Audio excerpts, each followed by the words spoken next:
Minasan, konnichiwa. Nico here from the Road to Japan podcast and Working Title on YouTube. This is just a quick introduction to the latest speech that I did. Once again, I brought my camera into the classroom and videotaped it. I tried my best to actually get more of the speech itself in the shot and tried to have the mic kind of pointed a little bit more towards where I was speaking. Just because I looked at that last one and saw that it was still kind of far away and I was a little bit hard to hear. So I haven't actually looked at the video for this latest one yet, which I'll be doing once I get into the editing process. But, I just feel that this is something students might find interesting, especially students that are looking to start college soon, because more than likely you're going to have to do a class like this. It may not be the exact class I'm in, but it's going to be a type of public speaking class. So while I'm not able to really present much else with the classes that I'm taking, I was at least able to get permission, to bring my camera in so that I could film my speeches and kind of share those with prospective students that might be curious about what may lay ahead for them in a class like this. And keep in mind that these are speeches that got full credit. I got my score pretty much minutes after I sat down, and that score was full. It was 100 points, and I got all 100 points for my speech. I did turn in my outline later that day, but I have not seen my grade for that yet. She just still needs to grade it. So I'm hoping it at least will be close to full credit. I don't know if it actually will be full credit, but it should be close. So if you are watching this and thinking, wondering like what kind of speech is being presented, this is a speech that at least in my class got 100%. So it's I can't necessarily go over all the specific points. I mean, that's more my teacher's job. It was just more my job to follow those points. But it's just there's just things to consider while you're watching this speech, as far as just how to go about it if you're going to be taking a class like this. And like I said, this is a requirement for my associate's degree. It's also, as I'm transferring, it would have been a requirement even in my bachelor's degree if I didn't take it. So one way or another, you're going to have to probably take a class like this at your school or university or what have you. But anyway, that's enough babbling from me. So onward to more babbling from me, but just in my classroom. But I'll catch you guys next time. Minasan, ganbatte. It's safe to assume that most of us likely did not get a good night's sleep last night. And we often end up like these folks. I'm here today to teach you how to effectively alter your sleep patterns that will lead to a truly restful slumber. To begin, our beds can have a big impact on our quality of sleep. Make sure to have a firm mattress and pillow, and to obviously not use a comforter or blanket that is too heavy or too light. This can be because temperature fluctuations can cause sleep irregularity. It's actually best to make a room slightly cooler than what we are accustomed to during the day. Obviously, the most important part is to maintain quiet in the sleeping area, and only have minimal light, if any at all.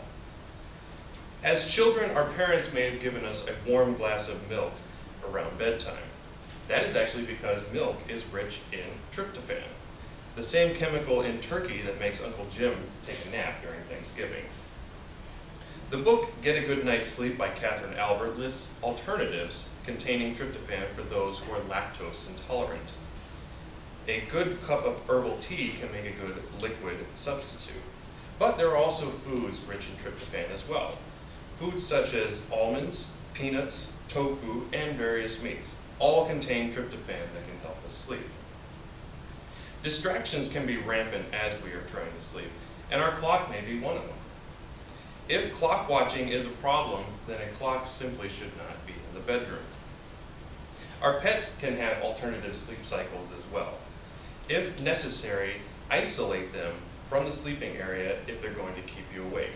I actually have to do this with my cat sometimes.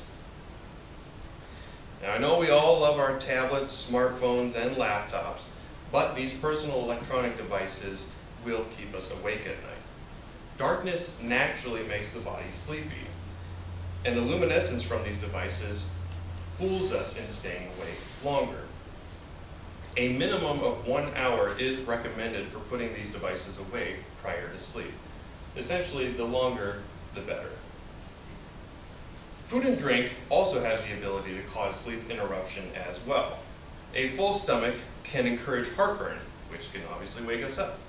On the other hand, though, going to bed hungry can cause disruptions as well. Nocturia, or nocturnal urination, can occur if we drink a lot of fluids right before bed. To best prevent these disruptions, consume the last heavy meal at least 2 hours prior to bed, and restrict fluid intake afterwards if possible. Now, as college students, many of us thrive on caffeinated beverages to get us through our day. While effective for mornings, caffeine should obviously not be consumed in the evening. The book Sleep Disorders, A Clinician's Guide to Diagnosis and Management by Ruth Benka talks about adenosine, a sleep-inducing hypogenic molecule that we naturally produce. Caffeine actually blocks adenosine and can greatly reduce its effects on the brain. The body takes roughly 3 to 5 hours to eliminate only half the concentration of caffeine in our bloodstream. It is advised to not have any caffeinated drinks 4 to 6 hours before going to bed. Now, for those of us that choose to smoke, we may not know this, but nicotine is a stimulant. We should actually think twice about that last smoke before bed. Nicotine confuses the body into a calming feeling during smoking because the nicotine is actually raising the user's heart rate to match their stress level. While smaller in doses than caffeine, the last cigarette of the night should still be done at least half an hour before bed. Now, alcohol is not a stimulant. However, it does create difficulties in our sleep cycle. While it does make most people sleepy, alcohol suppresses the REM stage of our sleep cycle, which is what contributes to us getting a good quality sleep. REM can also rebound later in the night, causing an unbalanced sleep cycle, which can still make the person feel unrested the following morning. If alcohol is going to be consumed, it should be with the evening meal and in light to moderate amounts. Good luck.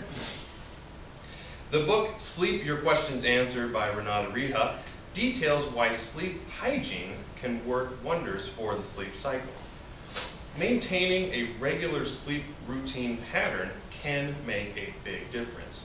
This can be accomplished by setting a slot of appropriate time to climb into bed and trying to make it the same time each and every day. The recommended amount of sleep for the average person is 7 hours or more. Now, the best results are actually going to come from applying this both during the week and on the weekends. In conclusion, following some or all of these steps will greatly improve the quality of our sleep, help us feel better rested, and improve cognitive function in our daily lives.